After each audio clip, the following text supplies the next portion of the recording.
Welcome to the Attack the Paint show. My name is Revneet Singh, and let's talk some hoop. So I missed last week because I wanted to work on my video that's coming out on my main channel, and that's why I had to miss last week. The video is about why I would pick Caleb Wilson over Cam Boozer.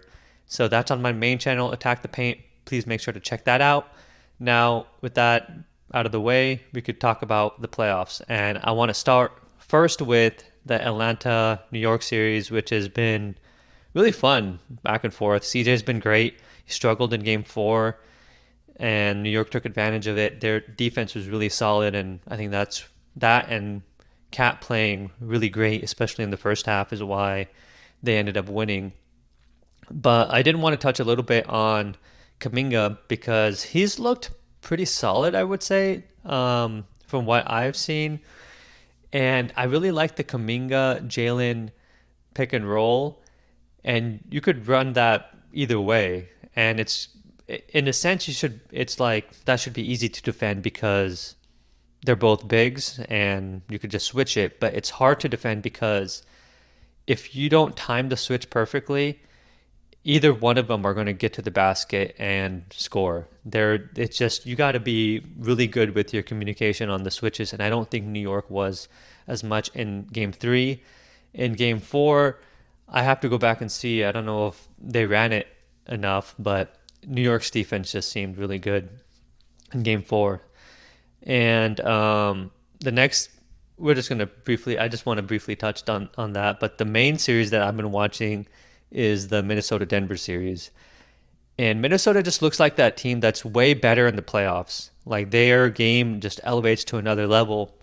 And I was trying to think, why is that? Well, it's funny because Coach Finch was saying that they're going to have to flip the switch. And that's exactly what they did.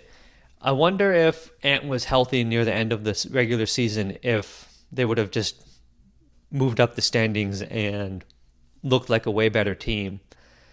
For one, defense matters more in the playoffs. That's why McDaniels has been doing so much better.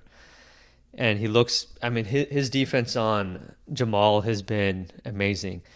When they full court pressure, it's basically him full court pressuring Jamal, and it didn't matter who was bringing the ball up because Minnesota was putting full court pressure, and it tired Denver out. You could see that they're really gassed. So the reasons why Minnesota is looking better in the playoffs: one, they have Ant back, or they had Ant back, I should say, and two, Julius Randle's defense in the playoffs, I think, just improves a lot more than his in the regular season. I think it's just more of an effort thing with him, and I think his effort just improves a lot more in the playoffs. We saw that last year, and I think we're seeing that this year. And when his defense is on point, you have McDaniels, you have Rudy, and you have Ant, and then Dante is a solid defender too. So it's like you don't have any weak spots on that team defensively. And I think that's what a playoff team should strive for. I think that's what NBA teams should strive for when you're going into roster construction. Now, it sucked to see Dante out with the Achilles injury. He looked so calm initially that I don't think Minnesota realized that it was that type of injury, that it was an Achilles level type of injury. And so I got to give, major props to him because he looked calm and composed.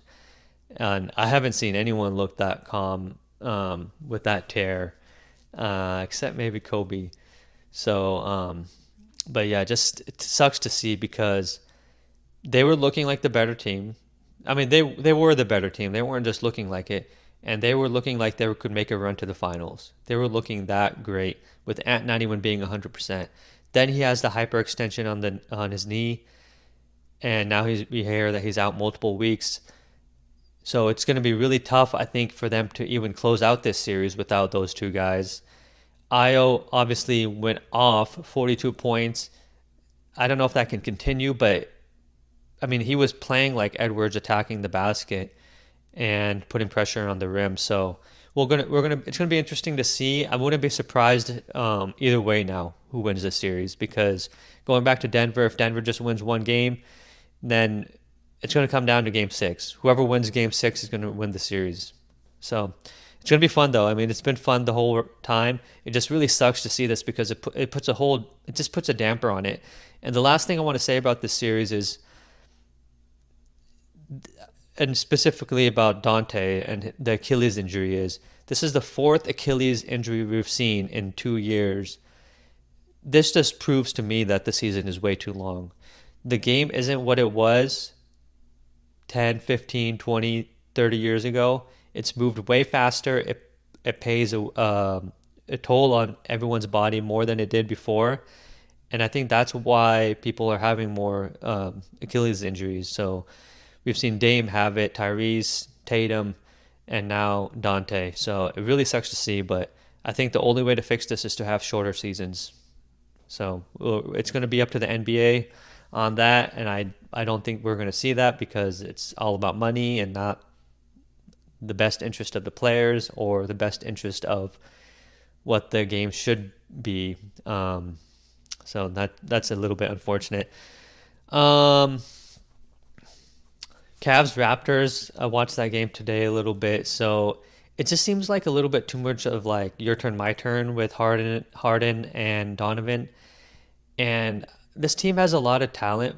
The Cavs I'm talking about, but they don't seem like they know how to play with each other just yet. And I don't know if they can because anytime you have a ball dominant player like Harden, he is in a sense the offense, the focal point when he has the ball in his hands and he's trying to create. But and then you have the same thing with Donovan. It is nice to have when you have two ball dominant guards because if one doesn't have it going, you could give it to the other even mid possession. And the Cavs did go to that, but it's almost like without those two guys creating anything, the Cavs offense looked stagnant today. So um, yeah, I don't know. Let me know what you guys think if you get on any of these takes. And yeah, last thing I would want to touch on, I think, is just my Caleb Wilson video. So make sure to check that out again. Um, I go into basically why I would pick Caleb Wilson over Boozer, and some of the reasons you could kind of see in the playoffs because Boozer would be getting targeted if he was in the playoffs, and Wilson wouldn't be. And we see what type of defense Minnesota has when they have no weak links.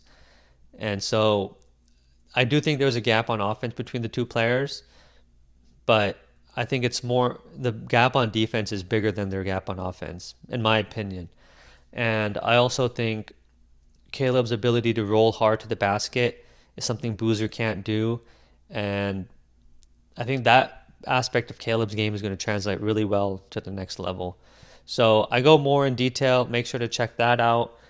And we're going to keep it short this week. I'm going to be working on my next video, which is about the top two players in the draft. So I got to dive deep on the film on that and hopefully get that out before the